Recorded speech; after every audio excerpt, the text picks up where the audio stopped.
Batwoman was supposed to revitalize the CW's struggling superhero lineup and prove that diverse casting could save dying franchises. Instead, it became a case study in how to destroy audience goodwill while lecturing viewers about their own privilege. Ruby Rose's Kate Kane wasn't just a lesbian take on Batman, she was a walking sociology textbook who regularly paused fight scenes to explain mansplaining, systemic oppression, and toxic masculinity to confused criminals. The dialogue felt like it was written by activist bloggers rather than experienced television writers, with characters delivering exposition about social justice concepts instead of developing relationships or advancing plots. The show's most infamous moment came when Kate declared the iconic Batsuit would be perfect when it fits a woman, essentially telling millions of Batman fans that their childhood hero needed feminist correction.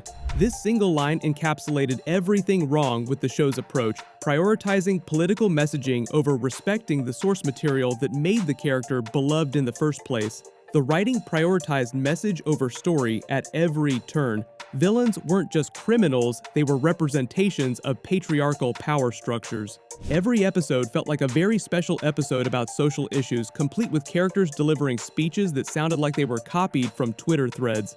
Rose quit after one season, citing workplace injuries and behind-the-scenes toxicity. Rather than recasting, showrunners made the inexplicable decision to kill off Kate Kane entirely and introduce Ryan Wilder, played by Javicia Leslie. This wasn't just changing actors, it was erasing the character fans had barely begun to accept. The ratings collapse was swift and brutal. Season 1 averaged 1.8 million viewers. By the series finale, that number had plummeted to under 400,000. The CW canceled the show after 3 seasons, making it one of the shortest-lived superhero series in network history.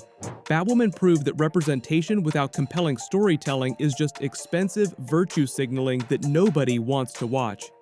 She-Hulk Attorney at Law cost Disney an estimated $225 million and delivered what became known as Marvel's most divisive series. Jennifer Walters wasn't just a superhero lawyer, she was a feminist commentator who used the fourth wall as her personal soapbox to lecture audiences about catcalling, toxic masculinity, and the patriarchy.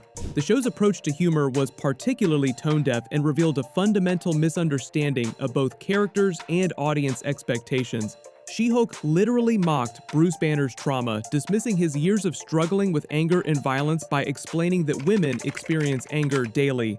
The character who watched his father murder his mother and nearly destroyed New York gets told he doesn't understand real problems by his cousin who gains superpowers in a car accident. This approach alienated longtime Marvel fans who respected Banner's character development over decades of storytelling, but the visual disaster overshadowed even the writing problems. Disney's rushed production schedule and overworked VFX teams produced CGI that looked like it belonged in a PlayStation 2 game. Social media exploded with memes comparing She-Hulk's animation to early video game graphics, turning the show into an unintentional comedy that became more famous for its technical failures than its social messaging. The series finale featured She-Hulk literally arguing with Marvel's writers and demanding they change her story, a meta-commentary so pretentious it made Deadpool's fourth wall breaking look subtle. The episode essentially argued that traditional superhero storytelling was outdated and needed feminist reconstruction. Disney quietly shelved plans for a second season and hasn't mentioned the character since. She-Hulk became Marvel's most expensive lesson that audiences want entertainment, not education, from their superhero content. Watchmen. HBO's Watchmen sequel series managed to take one of the most revered graphic novels in comic history and turn it into a lecture about race relations in America. Creator Damon Lindelof positioned the show as a necessary update to Alan Moore's original work, claiming the source material needed modern social justice perspectives to remain relevant. The series reimagined the Watchmen universe through the lens of the Tulsa Race Massacre and systemic racism, with white supremacists as the primary villains. While the historical context was important, the show treated viewers like students who needed education about American racial history, rather than entertainment seekers wanting compelling superhero drama. Episodes regularly paused action sequences for extended flashbacks explaining racial injustice, turning what should have been thrilling superhero content into mandatory diversity training. The show's approach to tackling racism was so heavy-handed that even critics who praised its intentions noted the preachy tone that overshadowed character development. The series earned critical acclaim but failed to connect with mainstream audiences, averaging just 1.5 million viewers per episode. HBO decided not to continue the series, with Lindelof stating he had said what he wanted to say, essentially admitting the show was more interested in delivering messages than telling ongoing stories. Ms. Marvel. Ms. Marvel became the MCU's lowest-rated Disney Plus series, averaging just 775,000 viewers per episode, despite critical acclaim for its authentic portrayal of Muslim American life.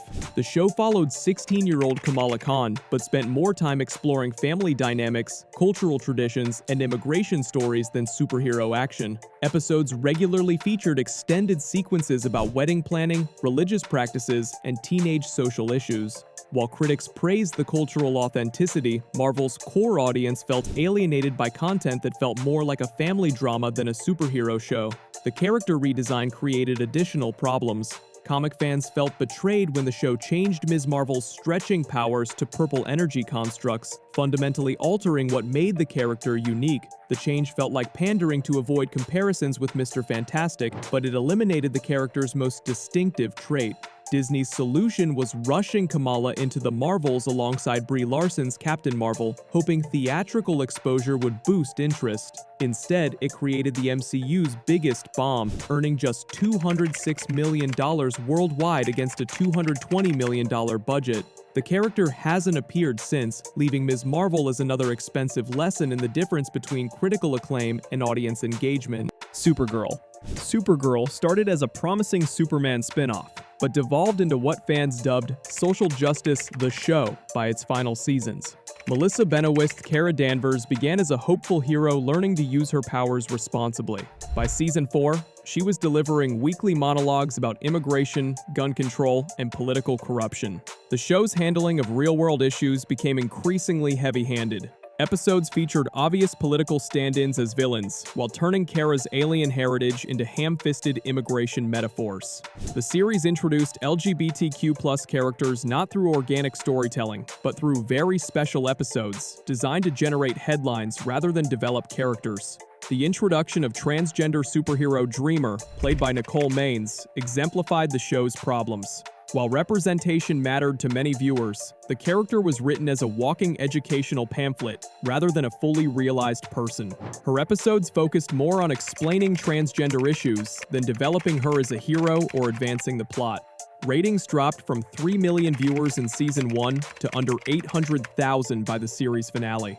The CW ended the show after 6 seasons, making it clear that Supergirl's social advocacy had completely overshadowed her superhero adventures. The Falcon and the Winter Soldier.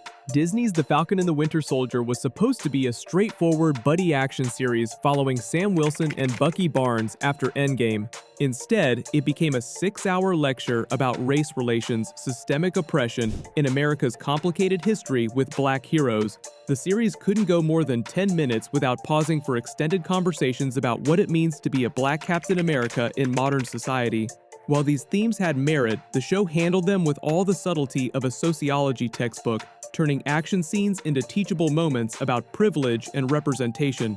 Episodes regularly featured characters explaining racism to each other in dialogue that felt more like educational programming than natural conversation.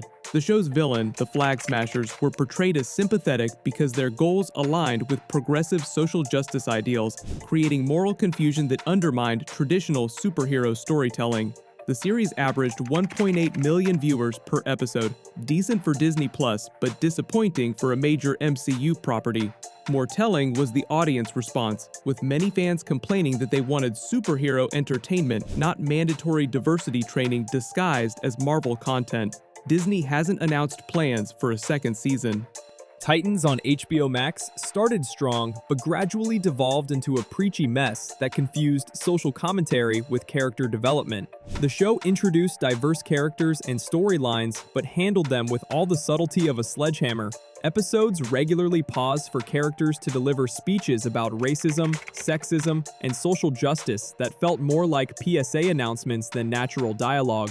The series' handling of real-world issues became so heavy-handed that fans started skipping episodes focused on social messaging rather than superhero action. What began as a gritty, mature take on the Teen Titans became a lecture series disguised as superhero entertainment, with characters regularly delivering monologues about inequality and social justice that felt more like public service announcements than natural dialogue. The show's ratings declined steadily as audiences grew tired of being lectured instead of entertained. HBO Max eventually canceled the series after 4 seasons, unable to recapture the audience that initially embraced its darker, more mature approach to the beloved characters. These shows confused representation with quality, mistook preaching for storytelling, and forgot that audiences want heroes, not lecturers. When your primary goal